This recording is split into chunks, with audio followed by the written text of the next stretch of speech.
the first fight on the UFC Seattle card. This KO, super crazy, just gives it to him, makes him slump down right there on the cage. Very brutal KO. Goes for the backflip. Barely lands it. You know it's bad when your head is bouncing on the top of the post. Just look at that. Like that last one was disgusting. The next fight, but I had a feeling that this was going to end up this way. This dude's striking every time I watch him fight. Super fun, super exciting. Love to tune in. I cannot pronounce his name, but every time I see him, I'm like, I know this dude. I'm fucking tuning in. And look at this. Look at that. This seems so crazy because the dude literally, he's like trying to get away and you could just see his legs come out from under him as he's falling backwards. Nasty stand up. He's also really big for this division, I'm pretty sure. Let me look up how tall this dude is. Yeah, dude, 6'5". That's fucking crazy. At 185, I believe. That's a force to be reckoned with, man. He is definitely a good stand-up fighter. Very exciting whenever you see him on the prelims. This one ended up in kind of hilarious fashion. The dude that gets ground and pounded kind of embarrasses himself at the end of this. Austin Vanderford gets his debut finish. Amazing hair, bro. If I could grow it out myself. Actually, you know what? That might be the only thing I could grow out. I might have to do it, okay? Might have to do it. Keep the lineup. Just, you know what I mean? Don't go to Turkey. Just keep the lineup like it is. And grow out the back. You know, I don't think the girlfriend would like that. Just, he's obviously going to get cut. Absolutely going to get cut. You're going to go up to him and start pushing and shoving after you lost the fight. No idea why. No idea what for. But it's pretty clear that the UFC don't play about that. I think you can go ask, I think it was Daly. Didn't Daly throw a punch at somebody post-fight? Or I'm thinking maybe about somebody else entirely. Not a good look, especially you're 12-6, dog. You think you're going to be protected like Khabib post-Conor? I don't think that's happening, dog. UFC Seattle was pretty electric. If you didn't watch that card, you missed out on a great prelim. Look at this, 1-2 by Samoa. He just rewinding the clock. And cleaning his too. Basharat, you became a meme overnight, dog. It's not good. It's he put on. I think he's actually, they said he's 2 hours away from UFC Seattle in that area. Mansur Abdul Malik, this spinning back elbow. I think he was trying to go for a spinning back fist and then landed with the elbow. As Abdul Malik is rushing in, look at this elbow. Boom. Perfectly on the chin. If he didn't hold him on the cage, Klein could have had an opportunity to get the finish here. I don't think going for the takedown and shooting here was a good opportunity for him. Whenever he rushed in like this and taking that spinning elbow opportunity was perfect. Because Mansur just wanted to go after him, as you can see here. Him being undefeated, him being at 185. He said it in the post-fight. John Jones is a beautiful black man. So am I. Hopefully Dana White sees that and gives me the bonus. I think that shit was hilarious. It's great to have someone with some personality. And as you can see, some activity. He still seems like he's got a lot to grow on. And that's the beauty of this sport. You're going to eventually get those opportunities. If he can be the real deal, then we'll see it. He'll flourish. He'll shine in the UFC. I don't know why Andre Fili decided to shoot on him, because this was literally his advantage. Don't know why you're going to go and take that opportunity to live in his world. I mean, as you could tell, Fili got the takedown, but look at this. As soon as he gets that, he wraps around, gets the guillotine real tight, and Fili was in trouble, then gets the leg over for leverage. It was over from there. You could tell Fili was sometimes some of the commentators like to say it's tight, it's in, oh my god, and it's not. Like, there was a couple of those, the co-main event, which we'll talk about, but this one, Paul Felder, I believe Paul Felder was the dude who had said it. I can't recall. But whoever did, they were spot on the money. They were like, I think it's in, I think it's tight. And Here we go. Tap Kudalaba. Maybe he's going to get that rematch against Roundtree. I keep seeing that online, but his post-fight was insane. He's like, I don't care. I don't give a fuck. I'll fight anybody. It was like 185, 205, heavy, whatever. He was like going crazy. Thought this shit was hilarious. This guy's account is now deleted. All right. I guess he had called out Julius Walker. Julius Walker wasn't having any of that. That was the start of the main card with Menafield. I'm sorry. I know a lot of people might not like that fight. The fight was not that great. Don't get me wrong. But Julius Walker was on short notice. Menafield, I thought you were going to look better than that. But Julius, I can understand short notice. He's not even coming from a fighter's background. He was actually an ex-basketball player, which is crazy to think that he was able to take those shots, still stay in there, and hang with a top 15 middleweight in the world. There's a lot of progress. There is a lot to grow for Julius Walker. We're going to see if he can make those jumps in his game. I did love his clinch work. I did love some of the things he was doing. Obviously, dude was tired. Dude, the cardio can make everyone a coward. It does not matter who the fuck you are. Everyone is a coward when it comes to cardio. And if you don't got it, good fucking luck, because that's just how it is. There's no secret to getting in shape. There's no like, oh, I got to take this pill. You beat your body down. You get in shape. That's how the game is. As simple as Bill Belichick would put it. That's how it is.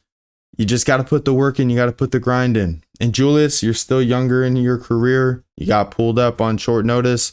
I still think that there's a lot to work on. I still think that there's a lot to grow.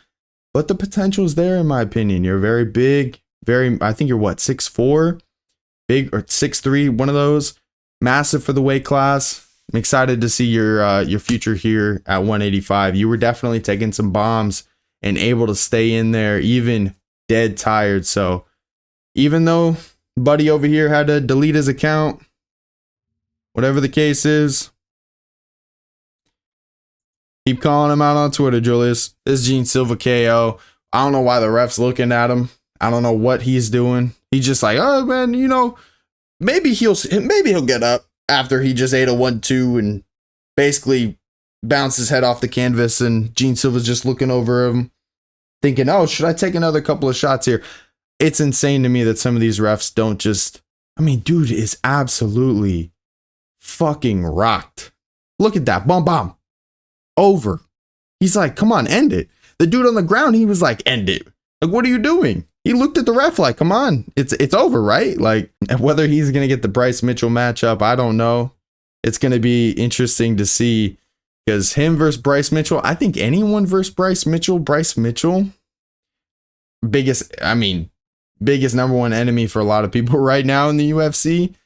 Huge name after the, crazy, stupid shit that he wanted to say online. People want to crack at him. He said he wants to beat him so bad that Bryce Mitchell is going to see the earth round again. The buildup could be great.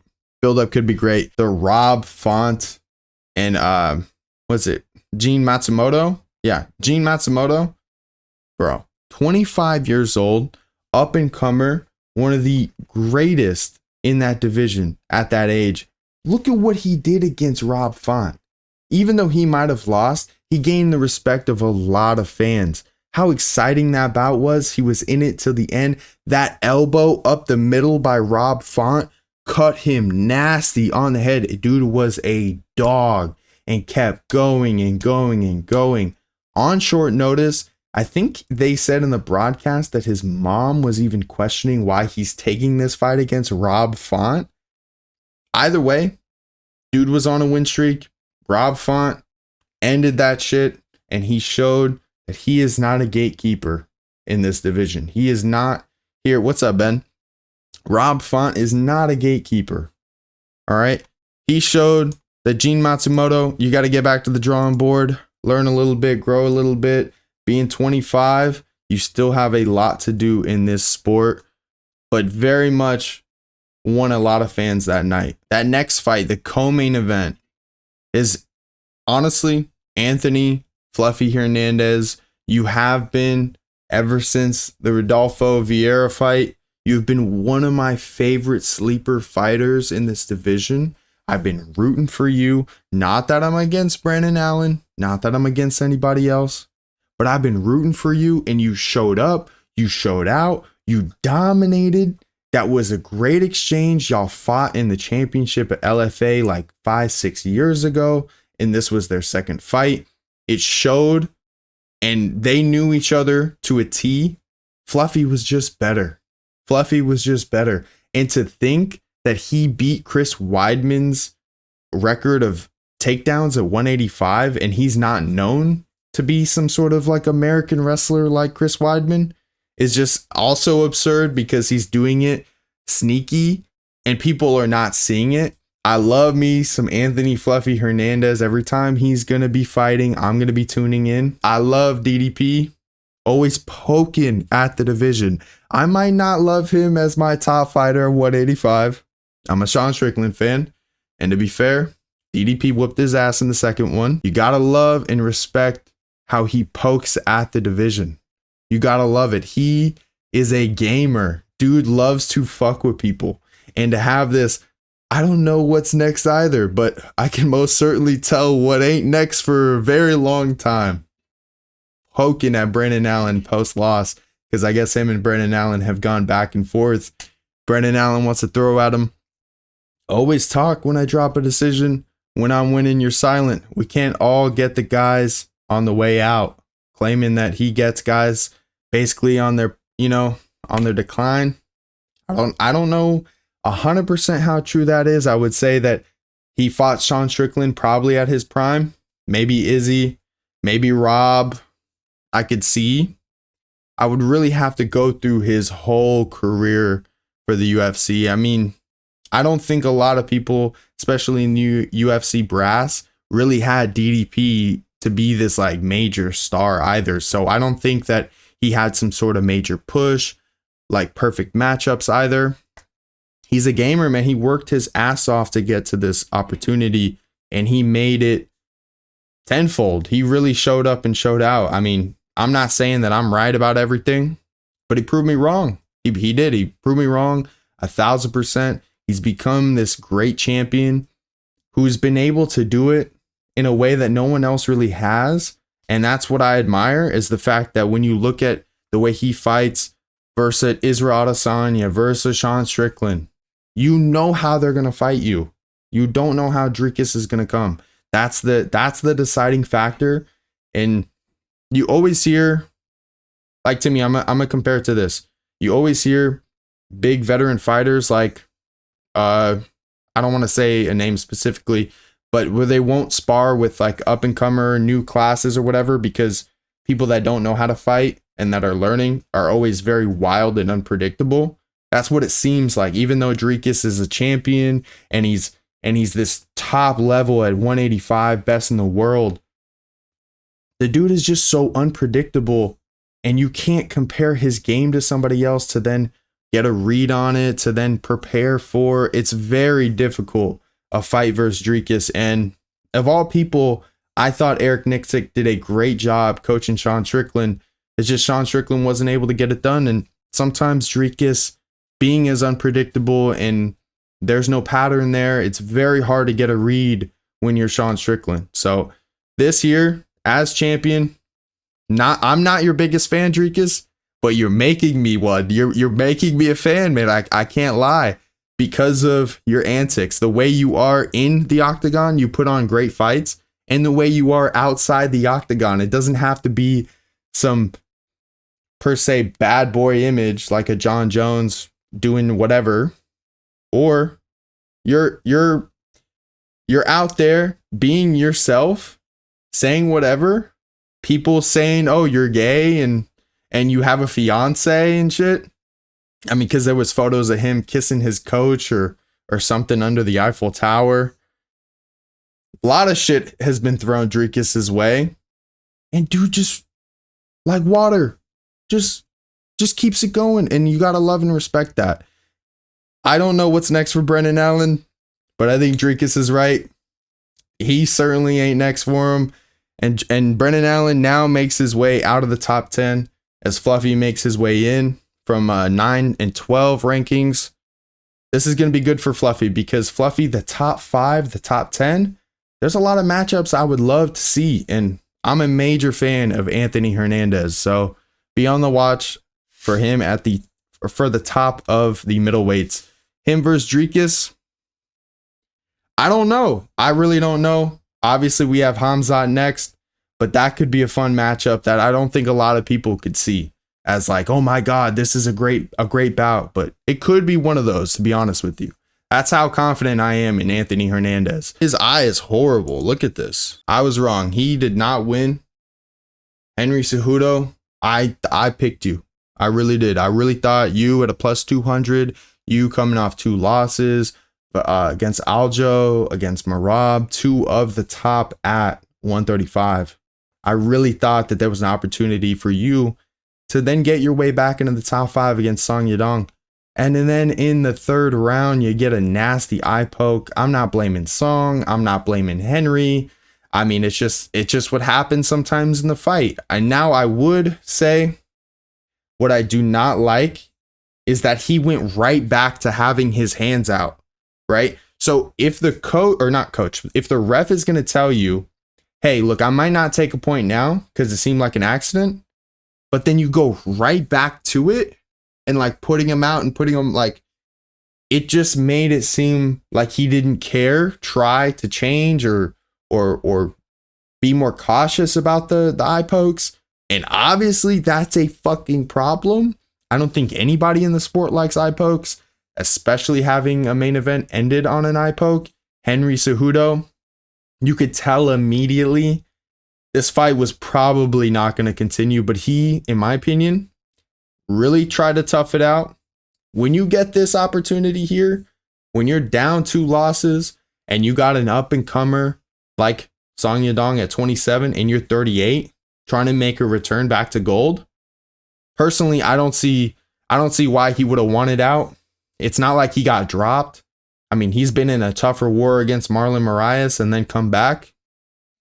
Now, I mean, obviously 2 different eras in his career, but Henry, to me, is just not the type of guy to want a way out. You know, having a loss like he did against Marab, the way he did, I think should alone be, that should prove the naysayers and the doubters on whether he wanted out of this fight or not. Because look, I mean, this is not a joke. When you're seeing double, when you got blood in your eye, I think he said a diplopia, soft tissue damage, corneal abrasion. Henry Cejudo, I'm with you on this one. I don't know if this is going to be his last one or not. I don't know if Triple C is going to go out this way with this eye injury or if he's going to try to make a return back into the top 10. I mean, he's still going to be in the top 10, but whether he's going to really make a push back for that title after coming off 3 losses is very tough. And you're going to have to heal this shit up because having an eye injury is no joke. That is not fun to deal with. I mean, I think Bilal Muhammad had talked about his eye surgeries. I think even pre-Leon Edwards drama, but post-Leon Edwards fight where the first one where he got poked in the eye and they ended it early, he had some sort of surgery for like 3 months or like a recovery for 3 months, I'm sorry. And he had to lay in this like massage table with his face down and to go to sleep. Like very insane shit. The recovery for eye injuries is pretty damning. Either way, that was UFC Seattle. I thought it was a great card. Let me know what you think as well.